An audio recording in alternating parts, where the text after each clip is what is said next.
neighborhoods is going beyond gaining information, patrolling and acting in the name of law.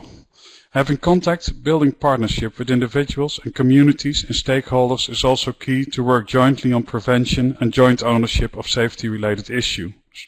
And this doesn't only apply to ordinary criminal issues like shoplifting or street violence. Also for prevention of radicalization, community policing is key.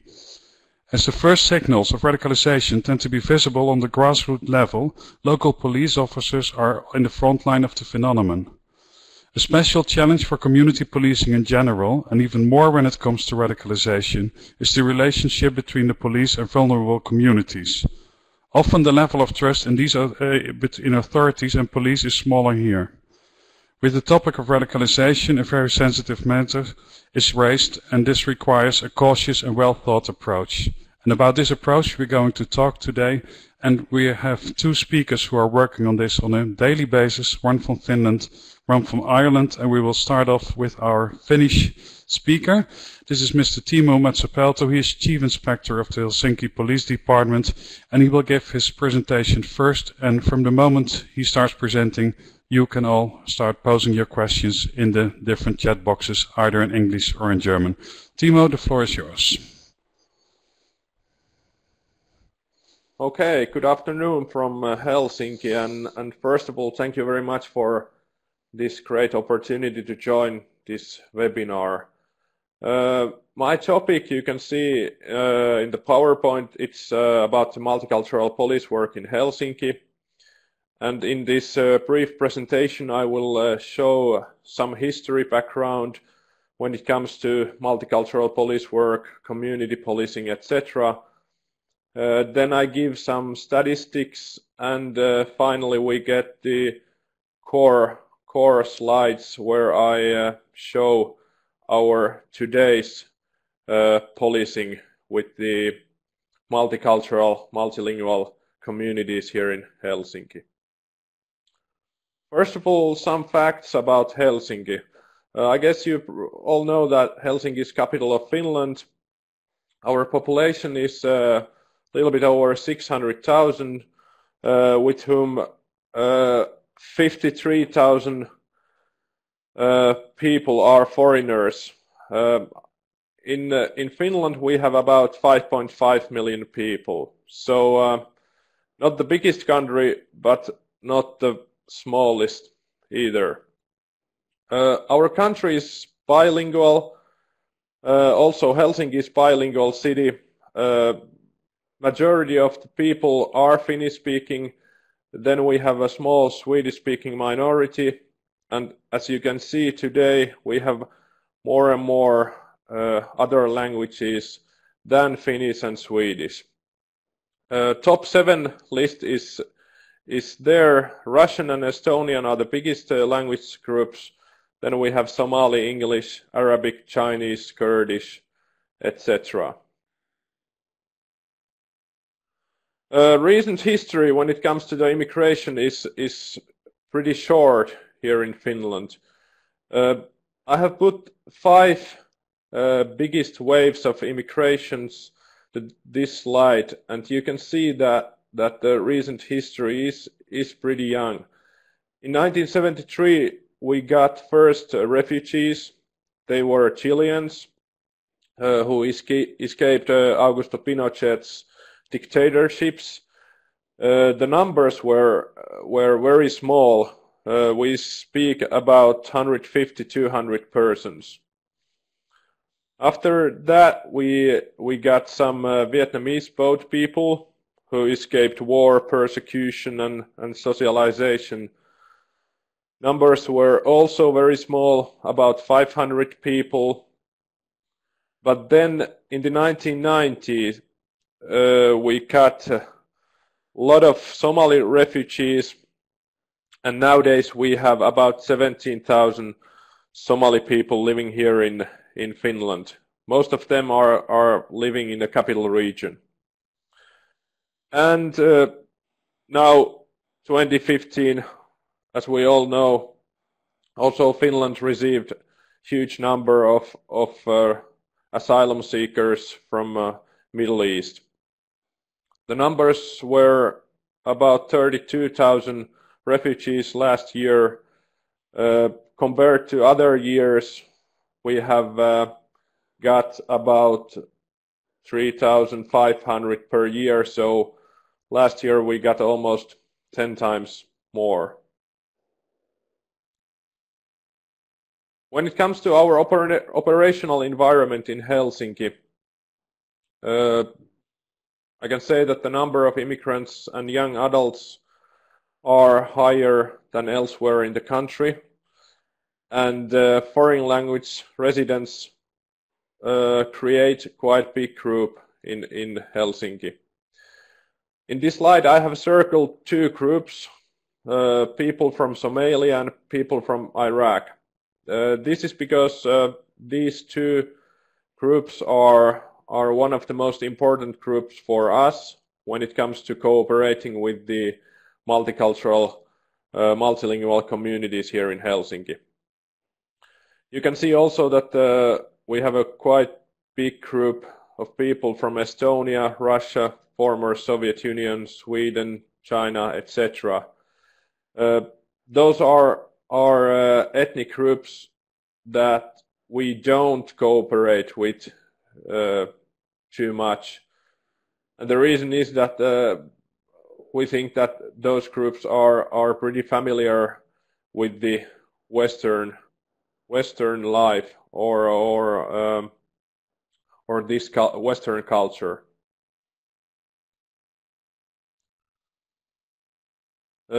This slide also shows that Helsinki plays, if I could say, plays in a very different league compared to other regions in Finland or other cities.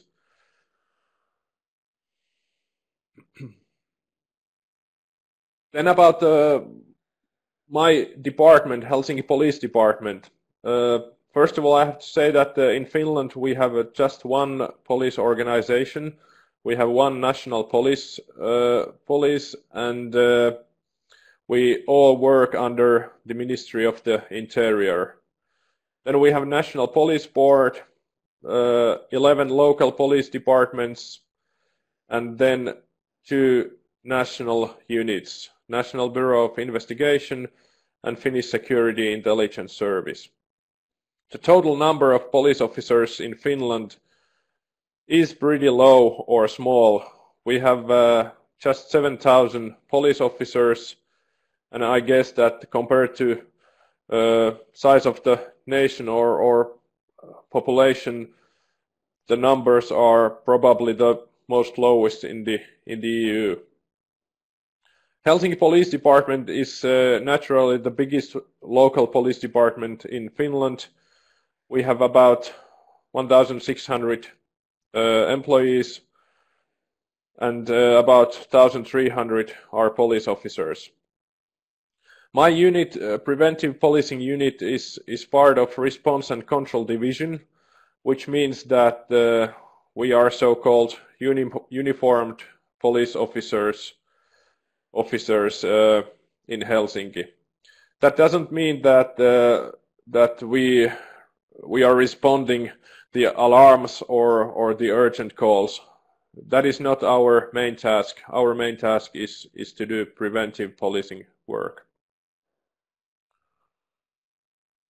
When it comes to the history of working with the immigrants in Helsinki, you could see that we have started it in 1980s, especially in 1990 and 1991, when the first Somalis came to Finland and Helsinki. At that time, we didn't have any kind of special strategy to work with the immigrants.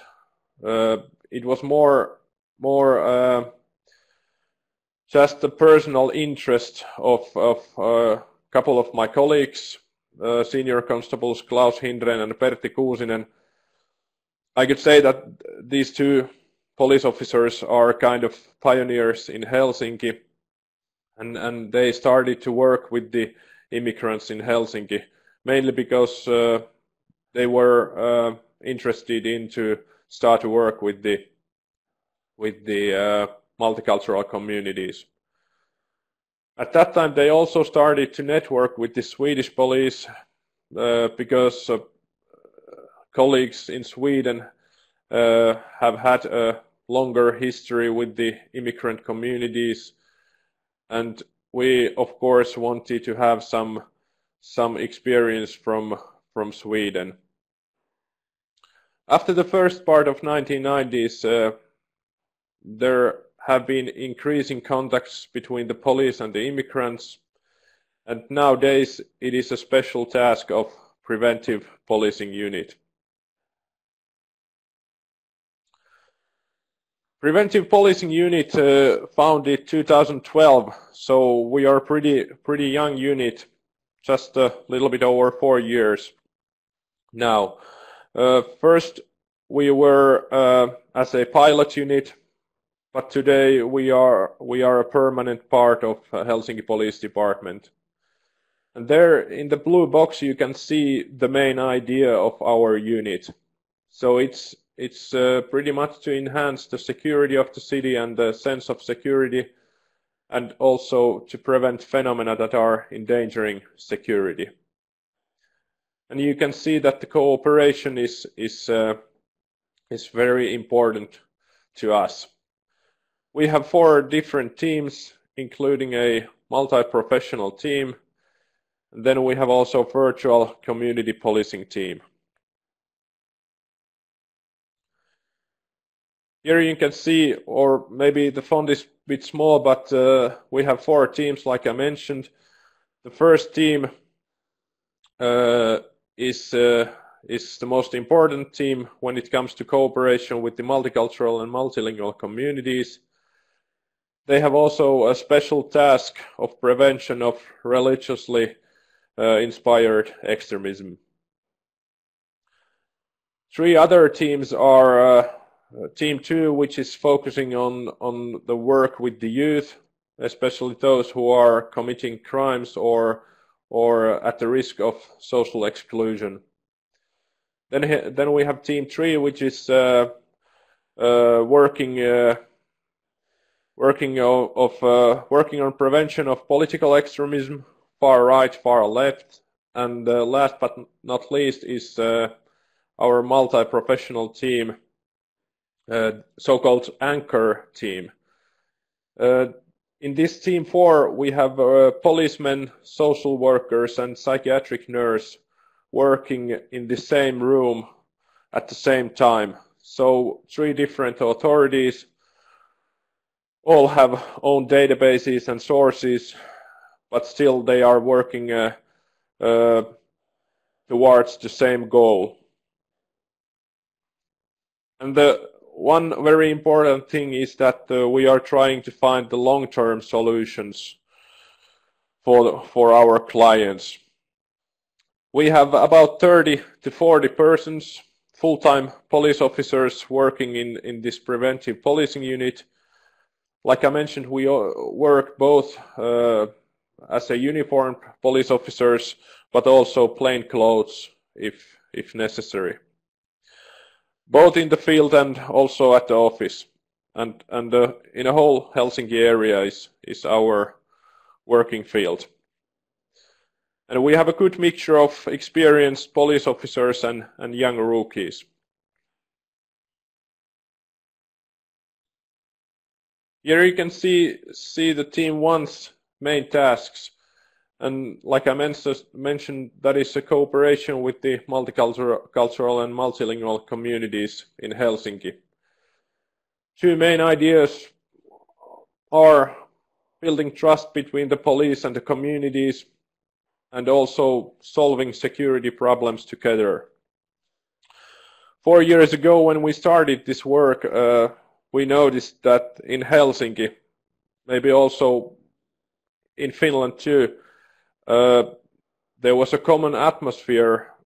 The less we see the communities, the better. And we all know that that's not a good thing at all. That's why we started to be very active towards the communities. we visit a lot of different communities and present our daily work.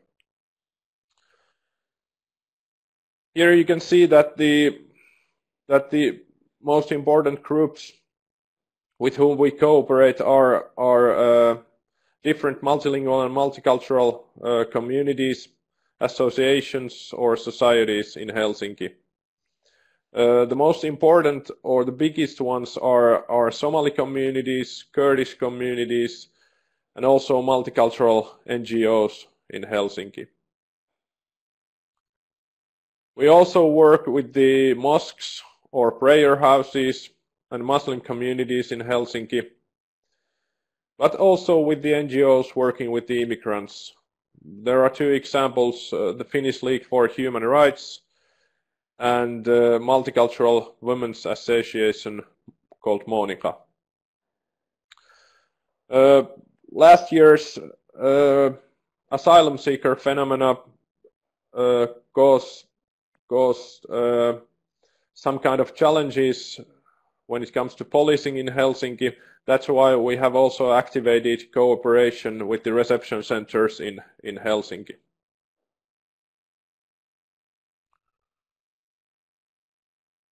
How we cooperate with the communities. First of all, I have put that we work as negotiators in demonstrations held by the immigrants.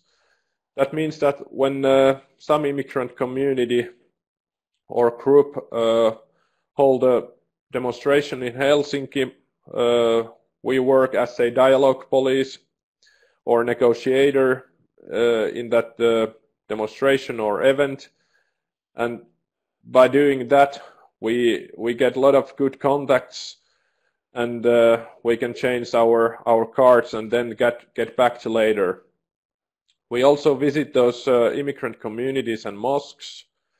We have had questions and answer sessions for the members of community. Like I mentioned, we have had info sessions for asylum seekers in reception centers. Furthermore, we have visits to many events held by the active communities. For instance, different kind of sports events, football matches, basketball matches, or then we have visited different seminars. And some years ago we also patrolled the streets of Helsinki together with the members of the Somali community. When it comes to multicultural police work, I see it very different and challenging work in a very demanding environment. As a policeman, you need to forget the everyday routines, and I have said many stakeholders that as a police officer you have to put your mindset upside down or turn 180 degrees. You have to have open-mindedness, self-direction, and very strong motivation. Real interest in different languages, cultures, nations, etc. And of course, you have to have a need of, good knowledge. That means that we have to train and study all the time. You have to be familiar with the culture, and you also have to remember cultural sensitivity. It's very hard to build the trust between the communities, but it's very easy to lose.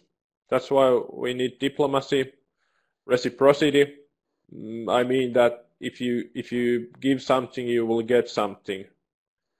And also, which is very useful, is that you use same faces in the same places.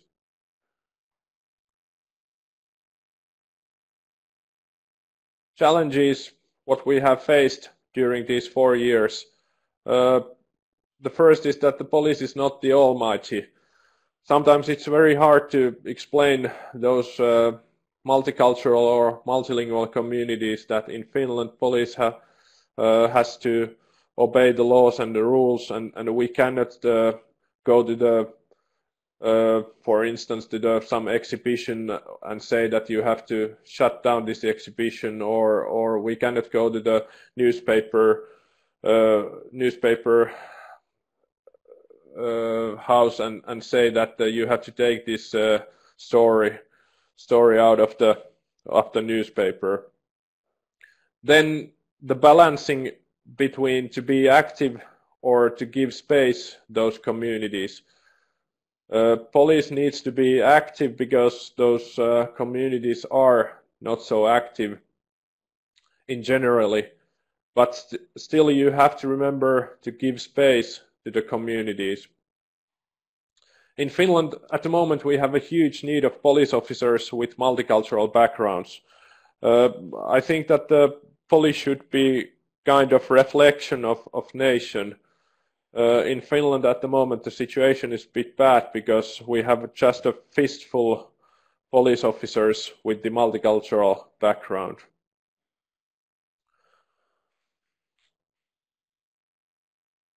Then to sum up, I would say that at the moment we have an increasing number of immigrants, foreigners or asylum seekers in Finland and in Helsinki, as well as demonstrations around this issue.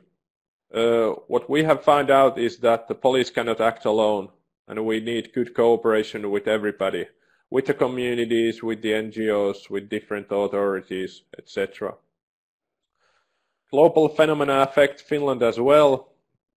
Still we have a situation pretty calm, but like we have seen in different places in Europe, the situation can change very, very rapidly. That's why at the moment we have an excellent window of opportunity to fix the structures. Thank you. And while you were speaking, the questions were coming in, and there was one question I think I will ask you first for this moment is, in your police unit, do you also have people from these different ethnic groups? By other words, are there policemen with a Somali background or backgrounds like that? Unfortunately, like I mentioned, our problem is that we don't have so many police officers with the multicultural or multilingual background. So at the moment we don't have any foreign background police officers, unfortunately. And in a practical sense, are you able to communicate with them in languages, or you're using interpreters, or what are you doing? Usually we try to work without interpreters. Sometimes we have to, of course, use interpreters, but usually there is at least one person in a community who can communicate with the Finnish language or in English. Okay. There was another question by Albert Karjun, I hope I pronounce his name rightly. Is the question if the Finnish policy is working on not concentrating these different types of minorities, or are there typical areas which are predominantly, for example, Somali or Iraqi where you work in? Well, in Helsinki we I'm not sure if I heard the question properly, but in Helsinki, the Somali community is the biggest ethnic community when it comes to communities elsewhere than from Europe. So that's why we have cooperating with the Somali community very actively, because we have found out that maybe they are one of the most vulnerable community and need special care and yeah, and the question was, are they actually living very close to each other? Like, if you would put like it kind of negatively, you have a group of social, economical, vulnerable people from a certain ethnical background, or are they dispersed around the city? They are elsewhere. They are all over in the city, and one thing which is a little bit different in Finland is that, or in Helsinki, that we don't have a certain no-go areas or the areas where just the Somali people are living or Kurdish people are living. So the city is pretty much mixed. Okay. Well, thank you very much for now, Timo. We will speak to you later on in the discussion after the second speaker. And I was doubting if I could use a proverb which is also exists in Dutch, but I now see also other people using it in English. He says there's a comment to trust. Trust comes on foot and leaves on horseback. So that seems to be an international term, and I think that's also very much a kind of summary of what you were trying to tell us, that it's very important to build good relationships with these local communities. So, Timo, if you would shut down your camera, we go on to the next speaker, and that will be Darren Coventry-Howlett, who is working for the Garda in Dublin, and he coordinates, monitors, and advises on all aspects.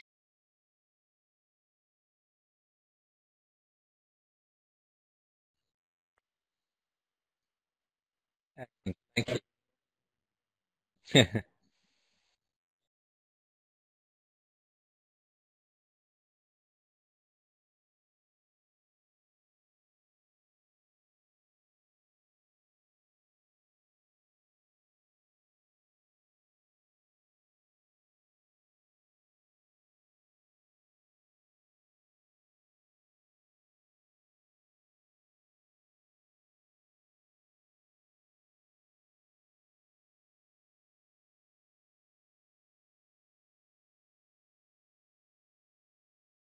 Of policing in the area of diversity, supporting all ground as defined within the Irish equality legislation.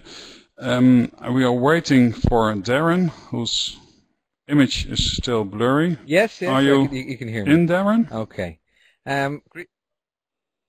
Yes, you are in. If you hear me, Darren, you just go ahead. The floor is yours. Thank you very much. Thank you. Greetings to all, and if I'm talking too quickly or not talking fast enough, please let me know. I'm My name is afraid we are Darren having a Coventry-Howlett, technical and I'm issue a Garda here. attached to the Garda So, Racial, Intercultural and Diversity Office, based in Garda headquarters, and I provide operational support along with my colleagues in the office, my Sergeant David McInerney, and I also have a civilian colleague working with us. We're a national office, a national diversity office, and our main role is basically to provide operational support and support in relation to all areas of diversity, equality and human rights compliance for external service provision throughout the state. So, community policing, and how does that actually sort of work in relation to supporting marginalised and vulnerable communities, and how can it help in relation to addressing the issues of violent extremism? So if we look at the presentation, basically our office was established back in about 2001. We had recognised that society was actually changing in Ireland very, very rapidly, because at the time of the Celtic Tiger, and since then we actually have noticed this huge shift in change from emigration, which was the traditional sort of population flow out of the state, towards immigration, which also created its own particular challenges because of the rapid change. So, as you can see, there's the island of Ireland, and as you may be aware, the island itself it actually has two particular jurisdictions, and I'm sure everybody is quite aware of the implications because of that, particularly in light of the events in the last few days. But as you can see, the area in blue is the Republic of Ireland, and is the jurisdictional control of An Garda Síochána. Now, Garda Síochána is not just simply the national police; it also has a state security role, which means that every police officer or member of Garda Síochána also has a state security function to a lesser or to a greater degree. There are specialist units that actually specifically look after the area of counter-terrorism. We have other specialist units then that would actually look towards sort of reinforcing other elements such as crime prevention and gangland and whatnot. Now, traditionally we police without the use of firearms, but you probably are aware that we would have specialist units that would actually provide armed support where required. So, what are ELO LGBT liaison officers? Basically, the name is due to change. It is quite a mouthful. It basically means ethic liaison officers or LGBT liaison officers. And the reason for the creation of these particular sort of officer network, which our office oversees, is that it's drawn from a pool of a wider community policing personnel. So these are police officers in the locality that provide day-to-day community policing within their local Garda districts and divisions. Currently, we have around 277 trained ethnic liaison officers and LGBT liaison officers because, as Timo rightly pointed out, you do need to have police officers or members of our Garda Síochána, we tend to say Gardaí instead of police officers. You need to have Gardaí who are aware of different cultures, different religious and different ethics sort of elements. They have to be cognizant and respectful of those, and at the same time also be able to provide assistance to those communities in navigating sometimes quite alien and very different cultural reference points. So in relation to the ELO LGBT liaison officer list, or diversity officers, we publish this list publicly on the Garda website and then also internally on the Garda portal, because these police officers or Gardaí will also act as a conduit or provide assistance to the average sort of police officer, so that they would be the first point of contact in relation to anything to do with hate-motivated incidents, anything to do with hate crime, or anything to do with any forms of discrimination or supporting vulnerable communities. Subsequent to that, if there was any issues, ethic liaison officers, Garda management, or generally other officers and members of the public, NGOs, civil society and colleges will very often get in touch with our office because we act as a central conduit or central point of contact. So,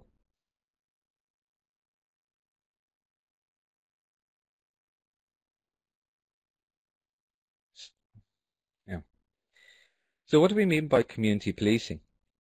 Now, obviously, policing itself is a problematic term for quite a lot of us because depending on the state and depending on history, policing can have can by much be very, very different. Because the Republic of Ireland originally used to be part of the United Kingdom until the early part of the 20th century, a great deal of legislation, law, and even the development of policing itself would be influenced by the British model. So policing by consent is very much there. We do have an element within the legislation because we actually belong to a common law system. We have a great deal of flexibility in relation to discretion, and that puts a huge onus on working with communities.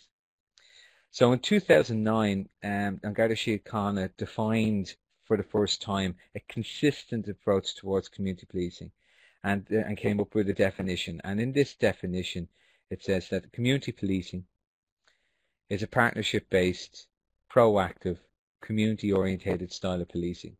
Now, the key element in this is the fact that it focuses on three areas. It focuses on crime prevention, which Timo sort of touches on there earlier in his presentation, problem solving, and law enforcement.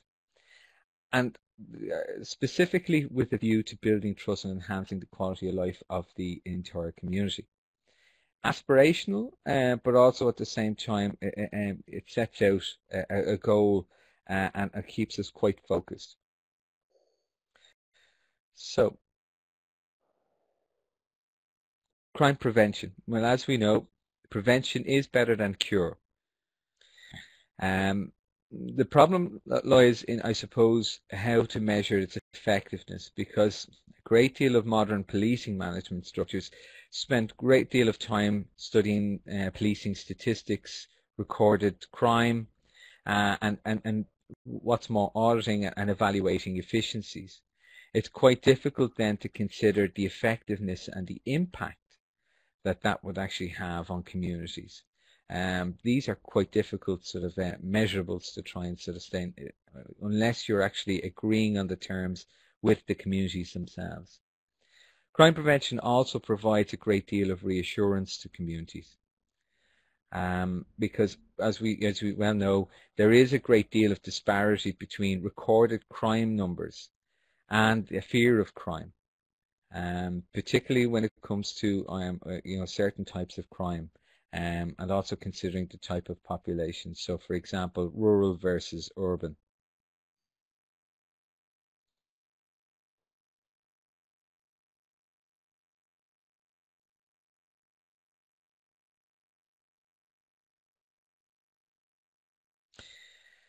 So some examples: crime prevention information, the practical dissemination of advice in various different sort of venues where possible, and doing online crime prevention campaigns through the Garda website, through traditional media, TV, radio, and also through social media, so through promoting through Twitter and Facebook.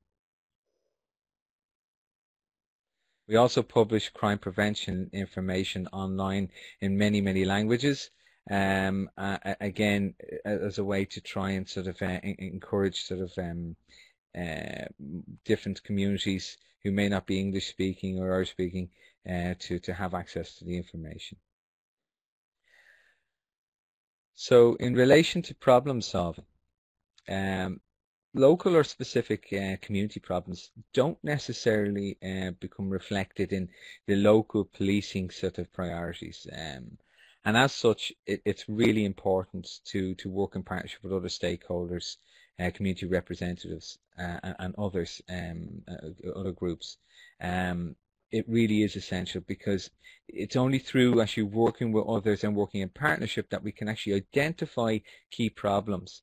And very often, because of those problems, we can also sort of discover underlying social issues, tensions, and the potential victims and offenders. So I suppose there's many, many methodologies in relation to problem solving, but consistency really is the key in relation to its approach. So in order to understand, to address a problem, we have to ask ourselves, what is a problem? And very often you have to say, if it happens more than once and it actually has occurred within the community and there's an expectation to address it, it would be defined as a problem. But the key element is about sort of looking at deconstructing it and looking at the issue and realizing that, it's only through engagement and empowerment and trust building within the community that we have an opportunity towards actually sort of addressing the problem holistically. Very often policing traditionally always focused on the offender, but in order to actually really consider problem solving, one would also need to consider the victim and also the location, time, and other aspects that actually are leading to this particular issue or problem occurring.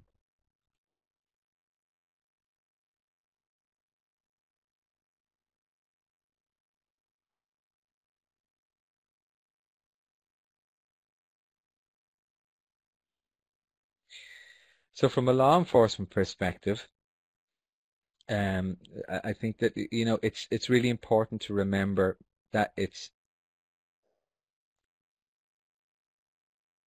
really important to remember that from a law enforcement perspective, it's not simply just about what we do, it is actually how we do it. Are we applying our policing practices in a fair, proportionate, reasonable, in a reasonable manner? Are we actually human rights focused? Are we victim centric in how we apply things? As we know, we do have an EU directive there in relation to supporting victims of crime, but we have to sort of move beyond simply just the legal compliance and look towards providing a very responsive and respectful policing service that does consider different community needs. Obviously, trying to sort of work with different communities and groups, we have to stress the point that treating everybody the same is not treating everybody equally. So we have to consider that, we have to take into consideration also, the effects of policing subculture, and also for the potential for discrimination or dismissive attitudes by our colleagues.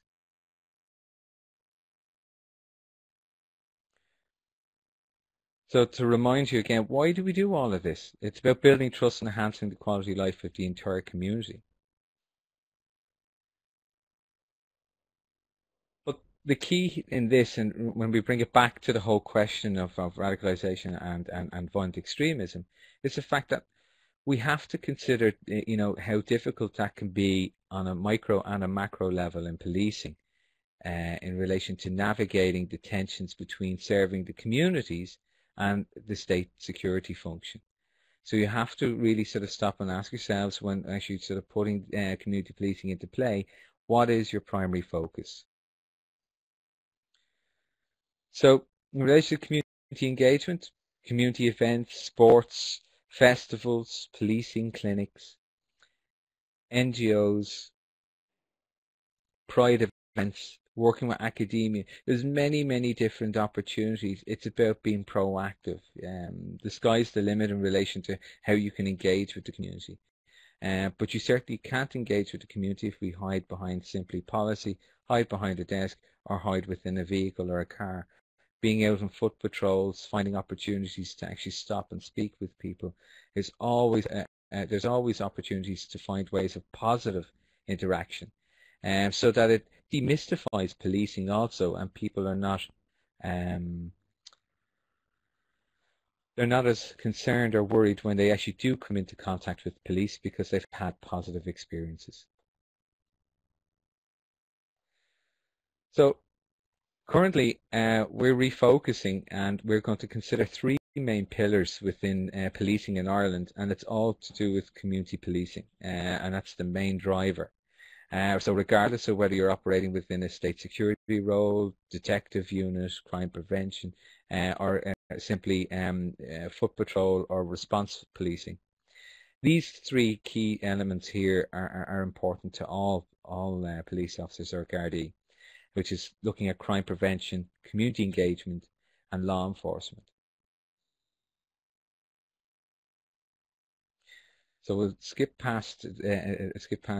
Basically, it's a piece of legislation just to highlight how we have to be human rights compliant.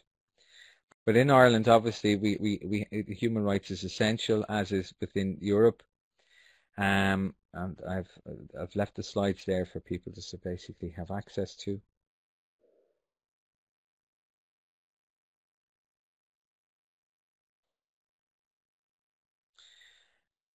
And from an equality perspective, we also have equality legislation.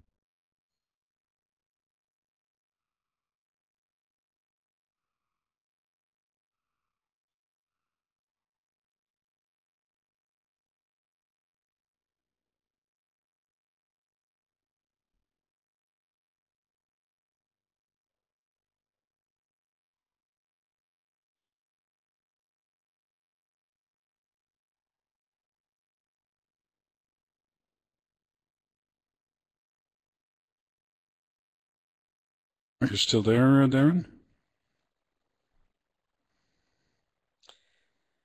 I think we lost Darren.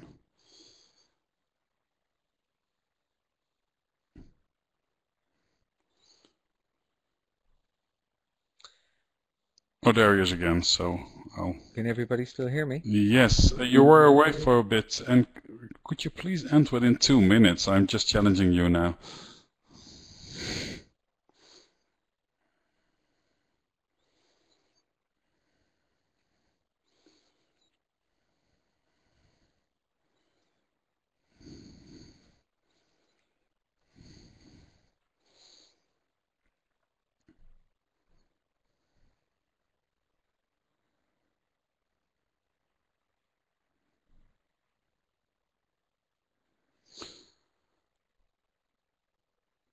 Hello? Hello, so you're back? Okay, let's try again. Yeah. I don't.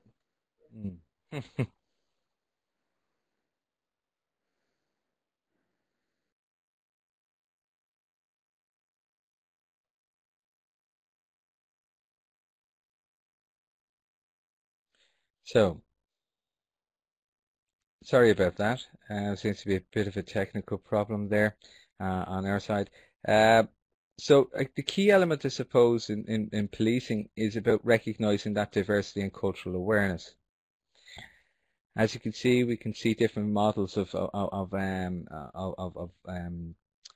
working with diversity. So we can look at possibly in a similar model within France. We look at the multicultural model of the UK, but in Ireland and in other EU states, we're also looking at intercultural model. We focus on teaching police officers about recognizing discrimination and also to be aware of actually how they may possibly be discriminating against others. So again, we have to focus very strongly on this. And one of the things we do is teach police officers to RAR, which is to first recognize differences, to acknowledge those differences, and then to also actually respect those differences. So it's not a question of simply treating people as groups, but as individuals in their own right. So we also have to consider intersectionality here as well, that when it comes to identity politics and when it comes to identities, people don't squarely fit into a particular box, and multiple forms of expression. Here's just simply an example where you consider gender, ethnicity, or socioeconomic status. Now, people can face discrimination on all or some or none of those bases. So to sort of to sum it up, you can imagine the experience of somebody who may be female and maybe Muslim, but also maybe lesbian, for example, and the vulnerabilities they may possibly experience from within their community and also from within the wider communities. But I suppose the most important thing that was touched on by both by Tima and also by Martin there as well is the key element in relation to building trust. And I remember Martin actually using that phrase, and it really stuck in my mind. And I'm conscious of the fact that building trust is a long-term investment. There are no shortcuts. And it's back to this issue of considering what your primary intention is, because if it's not community focused, there will be diminished returns in relation to how you acquire information and intelligence within the communities themselves. I have yet to come across a community that is happy to accept community policing or a responsive policing service if the price that's actually to be paid is that they're to be treated as a suspect community themselves. Our office works strongly with the interfaith communities, and it also works very strongly with the LGBT communities. And as you can imagine, you know, we're working with many different communities with different values, different standards. But the common sort of element that comes out of all of this is that people expect to be treated with dignity and respect. Obviously, we have to be very careful that we're not drawn unwittingly into a polarizing effect, where if we're seen to be too allied with one particular group in relation to another, this also can cause particular tensions when it comes down to looking at the unbiased or neutrality of policing, and it's something to sort of to consider. So even though we work very strongly with different religious traditions, we have to also be quite critical, because at the end of the day, the rule of law is what is applicable, and everything is measured and examined through the prism of human rights and equality compliance. So I hope this might be of some sort of benefit or use, and I'm looking forward to the questions. Darren, for your introduction. Before also asking Timo to join us, there was, I think, one question which is very specific for your case, is that you are working as a national police in local communities. Does that give some frictions, or is this actually an added value to work as a national force in all kind of communities? Well, I'm sorry, Mark, could you repeat that question again? Yes, the question was like, you are working for a national service and you are working in local communities. Is that an added value, or is it actually getting things more complicated?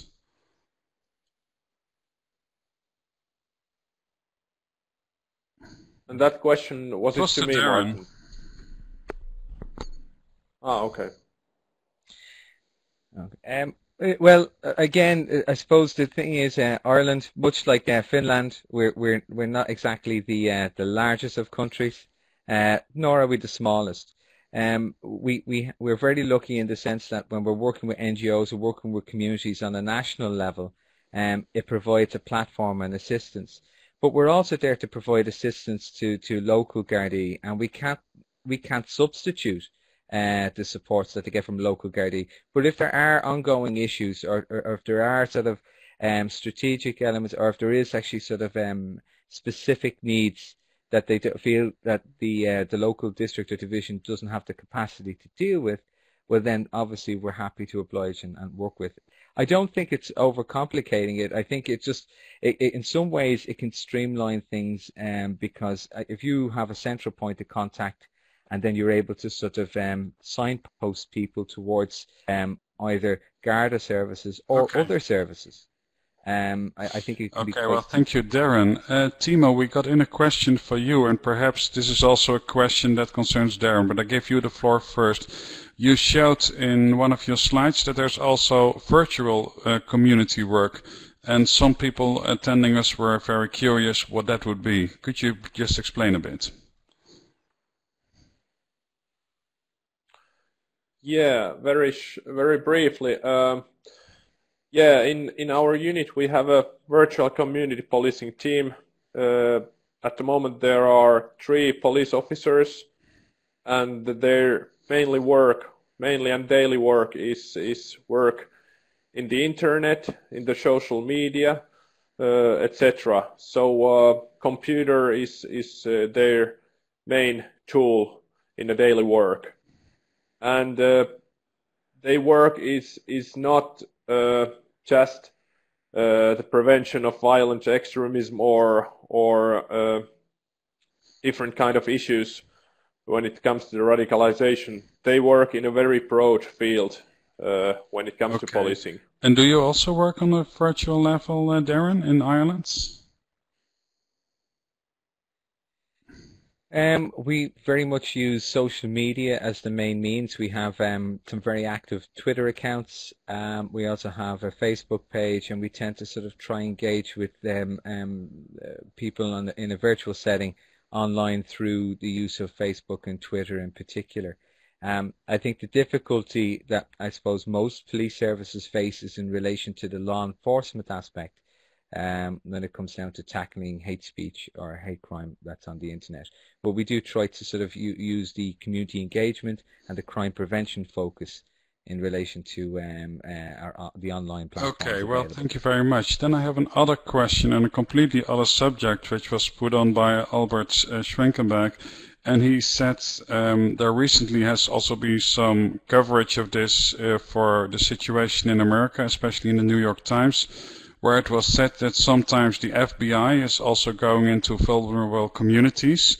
And so then you might have the situation that at one part intelligence is going into society with a certain approach, and at the same time people are trying to do community policing. Is this also a kind of dilemma, or do you also are you aware of this tension which might occur when you're working with vulnerable communities? You have a go, Darren, first, then we go to Timo. Okay, no problem. Yeah, as I pointed out in the presentation, the issue is actually navigating that tension. If the primary focus is about community policing in the first instance, as a consequence and through trust building, information and intelligence will come by itself. If you're trying to force intelligence through using state security apparatus, whether it's on a national footing or whatnot, you will find that you will have quickly very much diminished returns, because you're creating in the first instance and then focusing on suspect communities, and that becomes very problematic on many levels for policing. And I think that we are seeing a shift. We have to be very careful that we don't have political policing. We're seeing a shift politically in Europe, and we're also seeing a shift politically in the US.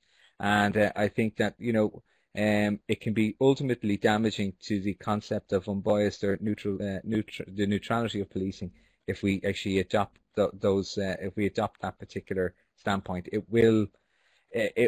Let's just say, I think there'll be many horses and a lot of trusts disappearing off into the sunset. Thank you. Timo, you have something to add to this point? Actually, not too much. I really agreed Darren's comments and not have then so I much to add. go fast to the next subject, which is that some people were asking, now you're also concentrating in community policing on radicalization. Does that mean that you are no longer working on other subjects with vulnerable communities? Or so does it take away police force from other subjects you dealt with before?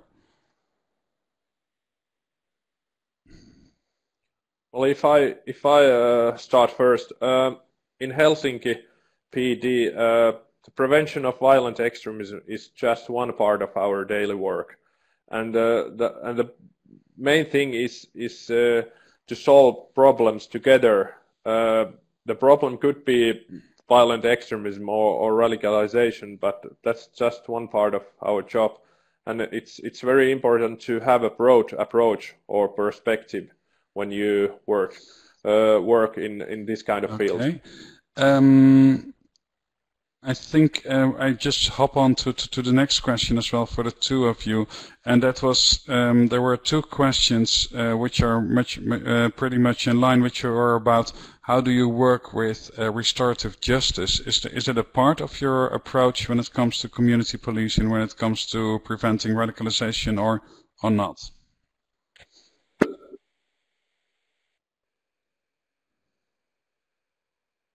Darren, could you have a go at that? Yes, I hear you. Yes. Hello, can you hear me? Yes. Yeah. Can you hear me? Excellent. Now, I suppose I'd agree with Timo. I think that policing, you have to be holistic. If you concentrate specifically on one particular area, the problem is that society doesn't work that way, nor does policing. If the concern and your primary concern is about providing assistance to the communities themselves and looking at protecting their vulnerabilities, well, then I think that we can safely say that can you still hear me? Okay, sorry. I don't know what's happening here, but it seems to be a little bit problematic. Bear with me. I think that holistically you need to be able to sort of police, and I think if you focus primarily on one particular aspect, you lose the opportunity to actually work with the communities properly. And I think that the misplaced focus can actually be quite damaging long term. We could actually potentially exasperate the very problems we're trying to resolve. Well, unfortunately, this is all we have time for today. I would like you to thank Timo and Darren for giving your lectures to us. Like I also typed already in the chat boxes, your presentations will be online together with this broadcast of this webinar, so you can still have a look at it. I see that there's still some questions unanswered, but unfortunately we don't have time anymore. And finally, on behalf of the Deutsche Präventionstag and the Radicalisation Awareness Network, I would like to thank you for attending this webinar. And I also would like to say that we will have our next webinar on the 11th of July. Then we will talk about communities and radicalization. It's also starts at 4 p.m. Berlin, Amsterdam time. And then we have as speakers William Baldet from Leicester, UK, and Diana Schubert from Augsburg. Thank you very much for joining us, and I hope to see you next time. And if you need some more information, don't hesitate to contact either Deutsche Präventionstag or Radicalisation Awareness Network. Thank you very much for the technical support by Stiftung Bürgermut out from Berlin, and see you next time. Bye-bye.